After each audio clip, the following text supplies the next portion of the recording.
pieces. They are so beautiful. Um, oh yeah, my Twitch chef, the professor. Yeah, yeah, the professor. I'll be back. Got some stuff I have to do. Okay, sounds good, Shadow. Got your beer. Cheers. Cheers. I bet you make that cane look good. I don't know about that. I struggle with it. If I buy a thong, will it up my riz? Oh yeah. Make sure the ladies know about it. But anyway, this is his work. So he does a lot of amazing, like amazing pieces. Like, lots of textures, lots of, colors and everything. So AZ Botanical.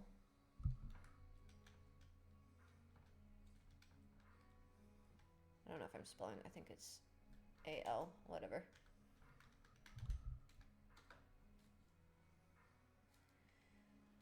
That's not the botanical garden.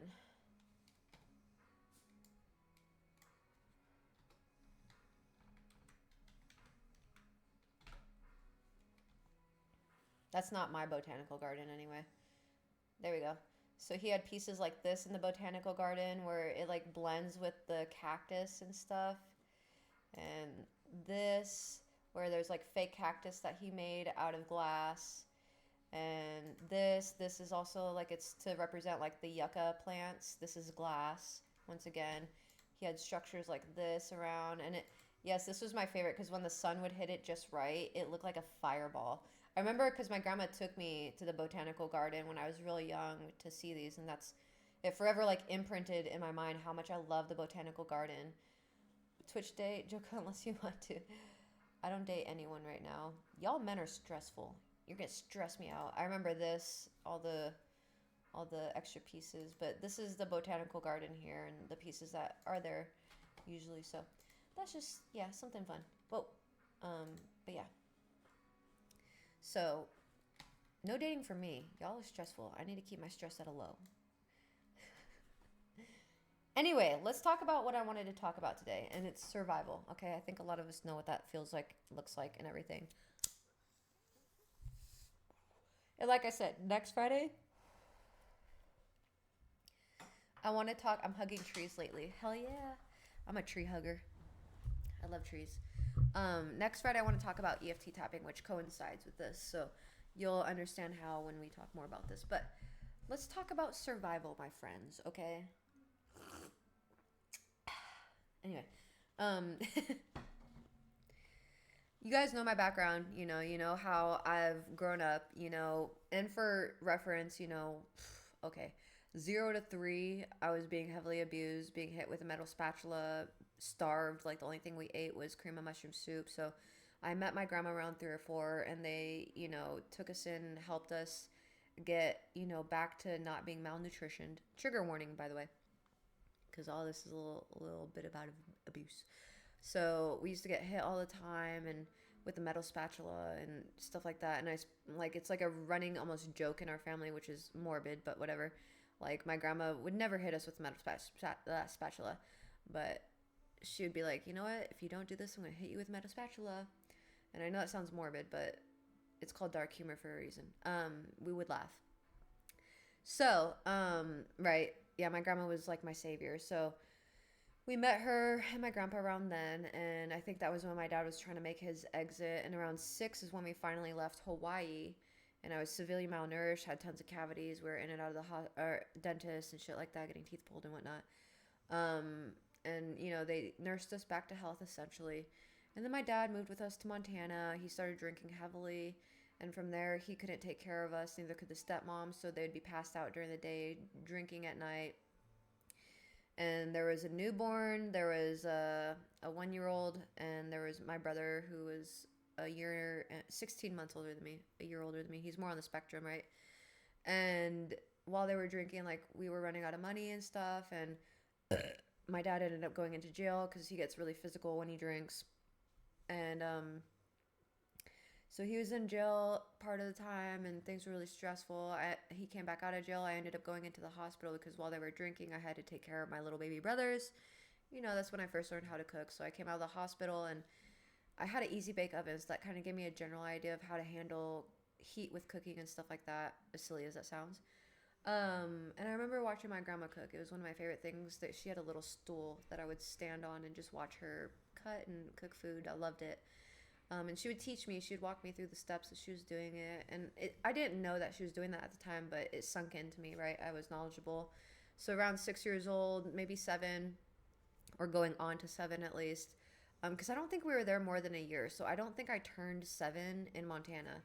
I think I was 6 years old the whole time we were up there. I could be wrong though, but um, I had to sell my artwork on the side of the road to earn money, and my grandma had taught me couponing. So at 6 years old, I was cutting coupons and going to the grocery store with the money that I earned to go buy food. And the first meal that I made for us was a chicken and cheese quesadilla, and then it tasted like a cheese crisp, and we ate those a lot at my grandparents. And I was like, okay, we don't need the chicken; we can just eat the cheese crisps. So we just ate a lot of cheese crisps for a while. And then my health got really, really bad. So I went into the hospital, and that's when I was like really hospitalized. My family couldn't stay with me for that long period of time. And so that's when they didn't know what I had, and they were just like testing. They thought I had some muscular dystrophy because they knew I couldn't walk, they knew I couldn't sit up, and they knew I wasn't eating. Like I was hiding food around the house because I couldn't eat. And so and then we get back to Arizona, and my dad's out of jail. We're living with his parents, my grandparents again, and he's dating around, but things are pretty stable. He has a job, and school's going good and everything, and school is like my sanctuary. And I'm still dealing with these medical issues, but it's in remission at this point because I'm on heavy doses of prednisone, like 50 milligrams, which is outrageous. I was really chubby as a kid because of it. And then my dad dated this lady named Cynthia, and I think she was like, I don't know, I think it was maybe, I think it was middle school when I met her. But I specifically remember meeting her because she like grabbed my shoulder and like pulled me over to her, but like clawed my shoulder, and it like really threw me off. And never had anyone treat me that way. And from that moment, I knew something was off about her. And my dad and her met at a bar, so I was like, "You're an alcoholic. Do you think this is gonna end well?" Come to find out, she doesn't have custody of her kids, and that was very abusive. She hit us, me and my brother, and essayed us and starved us. And the only way we got food was she slammed our doors so much that we shared a wall, and there was a hole in the wall. And so she would starve me for like 2 weeks at a time. Starve. So she would starve me, but my brother would feed me food through that hole in the wall. And she was drunk the whole time, so she would find out, she would hit us, she'd stuff it with socks so we couldn't do it again. And then we would just take the socks out. And so my brother really saved me during those times. He was really great. I remember eating biscotti a lot because it was during Christmas time. This one time I remember she was like starving me as punishment. What was the punishment for? Because I caught her cheating on my dad and called her out, so she left me at a bar. And I didn't want to go home, so I just sat there, and the bartender was like, "Listen, I wish I could take you home." She was a lady. Um, my dad is younger, actually. My brother is a year and a half, or he's 16 months older. My dad actually is a year younger than her, though. But she left me at a bar, and the bar lady was like, "I can't take you home. Let me call my sheriff friend." So she called her friend, and he came and picked me up. And I was trying to avoid going home, so I was like lying to him about where I lived. And he asked my dad's name and looked him up, and obviously he could find my home from there. I didn't know that's how it works, so bummer. But anyway, when we got there, Greg was in the front living room playing the GameCube. He was playing Shrek. I remember walking in with the officers, and he's like, "Hey, Jess." I'm like, "Hey." And there's like Smirnoff bottles laying all over the floor. My stepmom's passed out on the couch. She gets arrested, so she had like a vendetta against me. I remember sitting in the back of the cop car, and her like being handcuffed, walking to the car with the cops, the other car obviously, just glaring at me, death glare, like pissed. For reference, this woman lost custody of both of her sons. Okay. So that night we stayed at the police station, and it was about 3 a.m. My grandparents came and picked us up. They were headed out on vacation to California, and they decided to take us. So they rearranged their whole vacation for us, and it was amazing. We went to Legoland, we went to SeaWorld. I love Legoland. It was so amazing. I had my first steak. It was so good. They were literally my saviors. And then we get back, and then unfortunately we have to go live back with her. So she fucking made a point to make my life living hell, right? So she essayed me. She beat the shit out of me. She would throw me across the room. I remember one time specific, she asked me for conditioner. My grandparents had bought me conditioner and shampoo from Costco. I kept it under the sink. I'm a very organized person. Even if you come in here, like it's a little disarray in here, but for the most part, like I have a system with everything. And I think that's like an autistic thing. I don't know, but so I had a system, and so like my fresh, like the more full bottles were towards the back, right? It's kind of like stocking a grocery shelf. Like the things that are about to expire are towards the front, the newer ones are towards the back, right?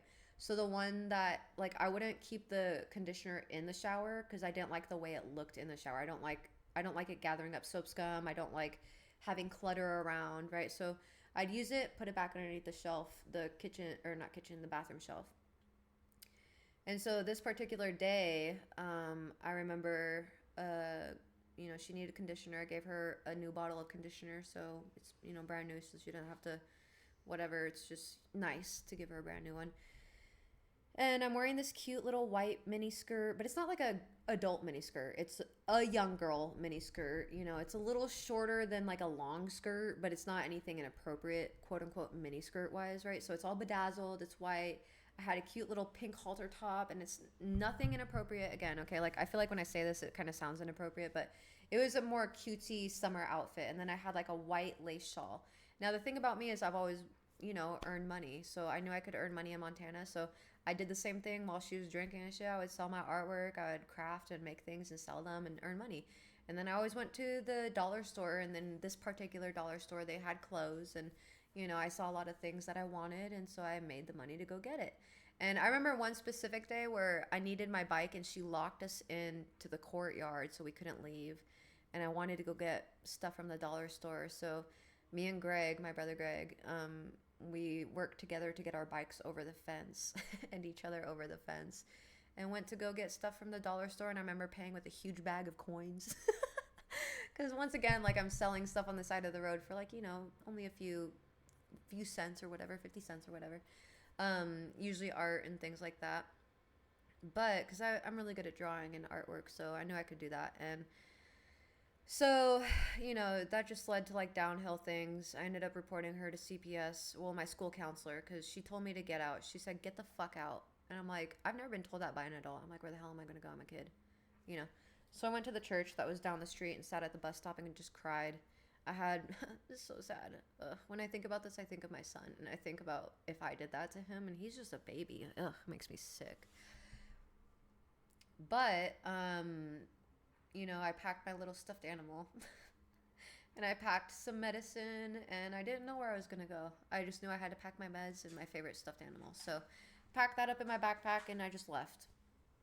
And I went to the bus stop by the church, and I wish I remembered her name. I remember what she looks like, but she was a very like middle-aged but very pretty black woman, and she had like short curly hair. And she picked me up. She was like, get on, like, come on. And she didn't make me pay or anything, of course. And she was like, what's wrong? I'm like, my mom doesn't love me. And she's like, no, your mom loves me. I'm like, no, bitch, listen here. No, I didn't say it like that, but I was like, no. First off, she's not even my real mother. Secondly, listen to this shit, okay? So I told her everything. And she was taking me to school. She's like, where do you go to school? And I was like, Conley Middle School. She knew exactly where that was. So she took me to school, and she's like, you know what you need to do? Go in there and tell your principal. And I was like, okay.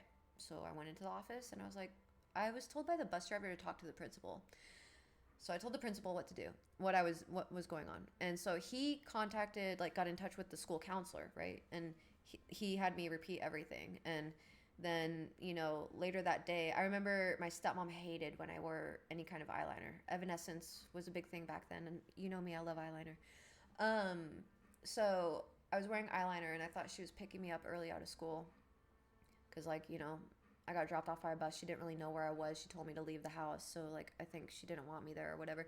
So I was, really scared. So I remember getting called out to class and, being frantic, going to the bathroom, rubbing off my eyeliner, trying to clean it off and stuff because I was scared to get the shit beat out of me. And no, there was a group home manager there. And, well, no, there was a caseworker there. And she ended up doing, a home visit with Cynthia, which is my stepmom's name, and Greg. And unfortunately, I spent one night in a foster home, and then I had to go back to my normal home the next day, and that was fucking hell. And she made sure that it was going to be about fucking hell. She beat the shit out of me, dude. And I want to mention with the conditioner thing, what I got sidetracked with is she got pissed off. This is what happens when people drink, okay? It doesn't make sense. But she got pissed off because she gave me the conditioner back, and I put it underneath the sink where I put all the other conditioner and shampoos. used or not used. I put it there, and she got pissed off and she blamed me for hiding it, even though it's in plain view